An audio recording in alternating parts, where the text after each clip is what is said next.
দুর্যোগপূর্ণ আবহাওয়ার কারণে ঢাকা থেকে উপকূলীয় এলাকা এবং উপকূলীয় এলাকা থেকে ঢাকায় লঞ্চ চলাচল বন্ধ রয়েছে।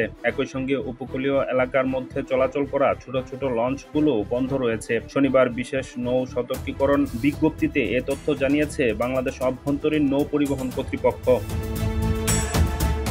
এতে বলা হয়, উপকূলীয় অঞ্চল সহ সারা দেশে চলমান বৈরী আবহাওয়া ও অভ্যন্তরীণ নৌপথে ২ নম্বর সংকেত এবং সমুদ্র বন্দরে ৩ নম্বর সতর্কতা সংকেত দেখাতে বলা হয়েছে।